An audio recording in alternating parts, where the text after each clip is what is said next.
দুর্গাপূজা প্রায় চলেই এলো, আর হাতে গোনা কয়েকদিন। আজ 3 সেপ্টেম্বর 2025, বুধবার। ঘড়িতে এখন 10টা বাজে, শ্যুট করছি ভিডিওটা। তো 21 তারিখে মহালয়, তার মানে আর 18 দিন পরে মহালয়।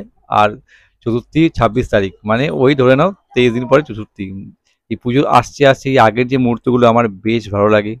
আসছে আসছে এটাই ভালো, আসলে তো চলে যায়, তারপর মনটা খারাপ হয়ে যায়। কাজেই এই যে আসছে, মা আসছে, এই মুহূর্তগুলো বেশ ভালো লাগে। চারদিকে জোর কদমে প্যান্ডেলের কাজ চলছে, সব জায়গায় প্যান্ডেলের কাজ শুরু হয়ে গেছে। ঠাকুর বানানোর কাজও জোর কদমে চলছে। আমাদের পাশেই কুমোরপাড়া আছে, সুযোগ পেলে সেখানে যাই, দিকে গিয়ে দেখে আসি কতটা ঠাকুর রেডি হচ্ছে না হচ্ছে। আর সব মিলিয়ে ভালো একটা অ্যাম্বিয়েন্স, ভালো একটা অ্যাটমসফিয়ার। আর আজকে যে ভিডিওটা বানাচ্ছি তার কারণ হচ্ছে, আমি থাকি উত্তরপাড়া ভদ্রকালীতে। তো এখানেও কিন্তু বেশ ভালো ভালো দুর্গাপুজো হয়, থিমের পুজো হয়। আগে না হলেও বেশ কয়েক বছর ধরে কিন্তু উত্তরপাড়াও পিছিয়ে নেই। কলকাতাকে মানছি, কলকাতাকে টেক্কা দেওয়া সম্ভব না, সেখানে সব বিগ বাজেট পুজো, কিন্তু অল্প বাজেটের মধ্যেও আমাদের এখানেও কিন্তু বেশ ভালো পুজো হয়। আর লোকালি জোনের কয়েকটা সেরা পুজোর প্যান্ডেলের আপডেট দেবো, মানে সেখানে কি থিম হচ্ছে এবছর, আর প্যান্ডেলের কাজ কতটা এগিয়েছে তার কিছু ক্লিপ তোমার সঙ্গে শেয়ার করবো। তো আই থিঙ্ক ভালো লাগবে, কারণ ইউটিউবে তো সরাসরি কলকাতার সব ভিডিও ব্লগ সব নিয়ে কোথায় কি প্যান্ডেল হচ্ছে না হচ্ছে, কিন্তু যারা উত্তরপাড়াতে আছি, আমরা থাকি, অনেক কথা জানাও নেই যে কোথায় কি হচ্ছে না হচ্ছে। তাই জন্যই এই ভিডিওটা দিচ্ছি, তোমাদের সঙ্গে শেয়ার করছি। আশা করছি ভালো লাগবে, ভালো লাগলে একটা লাইক করে দিও, আর শেয়ার করে যাতে আরও অনেকে দেখতে পারে। চেষ্টা করবো আরও ভিডিও নিয়ে আসবার জন্য উত্তরপাড়া জোনের। তো আজকে আমি উত্তরপাড়ার ভদ্রকালী জোনের সেরা যে 5টা পুজো কমিটির যে প্যান্ডেল বা থিম, সেই সম্বন্ধে আপডেট দেবো। দেখে নাও, আশা করছি ভালো লাগবে। চলো দেখে নাও। ভদ্রকালী জোনের অন্যতম সেরা পুজো হচ্ছে ভদ্রকালী মিলনী দুর্গাপুজো 2025। প্যান্ডেল দেখতেই পাচ্ছ, বেশি দূর কাজ এগোয়নি, ইনিশিয়াল স্টেজে কাজই হয়েছে। এবার চলো তোমাদের ব্যানারটা দেখাই। এবার এদের ভাবনায় হচ্ছে নবান্ন উৎসব। ব্যানার দেখতেই পাচ্ছ, ডেফিনেটলি পারলে ভিজিট করো, চমক তো থাকছেই।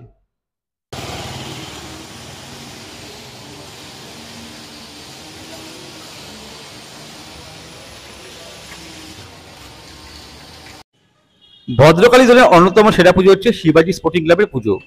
এবার তাদের ভাবনায় হচ্ছে দক্ষিণ ভারতের একটা মণ্ডপ। প্যান্ডেলের কাজ দেখতেই পাচ্ছ, বাঁশের কাজটা হয়েছে, এখনো অনেকটাই কাজ হওয়া বাকি আছে। পুরো মাঠ জুড়ে পুজোটা হয়, আর এখানে মেলাও বসে। তো অবশ্যই পারলে ভিজিট করো শিবাজি sporting club. Bhadrakali youth group প্রত্যেক বছর এরা চমক আনেই, ইউনিক ইউনিক থিম নিয়ে আসে। এবারও তারা নিয়ে আসছে 4 ধাম। এটা আমার পার্সোনালি খুব দেখার আগ্রহ রইল। আর কেদারনাথ বদ্রীনাথ তো থাকছেই, আর দুটো মণ্ডপ থাকছে। প্যান্ডেলের কাজ দেখতেই পাচ্ছ, বাঁশের কাজটাই হয়েছে, বাঁশ পোতা হয়েছে, এখন অনেক কাজ বাকি আছে। তো আমার তো অন্যতম সেরা পুজোটা লাগে, প্রত্যেক বছর ভিজিট করি, এখানে দেখতে আসি, এবারও আসবো, চাইলে তোমরাও আসতে পারো।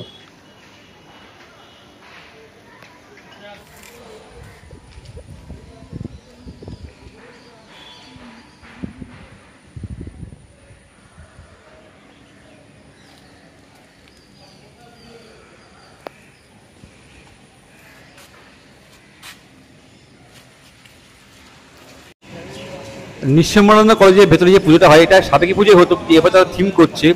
তো বেণুবন্ধন হচ্ছে এবারের থিমের নাম। এটাও আমার দেখার আগ্রহ রইল। প্যান্ডেলের কাজ জাস্ট প্রাথমিকভাবে শুরু হয়েছে, এখন অনেক কাজই বাকি আছে, ফলে এখানেও আসতে পারো। লাস্ট হচ্ছে ভদ্রকালী বলা কাপ। প্রত্যেক বছর চমক থাকে, আর উত্তরপাড়া জন্য সেরা পুরস্কার তো নিয়ে যায় প্রত্যেক বছর। এবার এদের ভাবনায় হচ্ছে হারিয়ে যাওয়া ডোকরা শিল্প। অবশ্যই পারলে ভিজিট করো, আর প্রত্যেক বছর এখানে খুব ভিড় হয়। যদি ভিডিওটা ভালো লাগে তাহলে একটা লাইক করে দিও, শেয়ার করে যাতে আরও অনেকে দেখতে পারে। আর কমেন্টে লিখো তোমাদের কেমন লাগলো। চলো পরের ব্লগে দেখা হবে, ততক্ষণ জন্য টাটা বাই, প্রত্যেকে ভালো থাকো।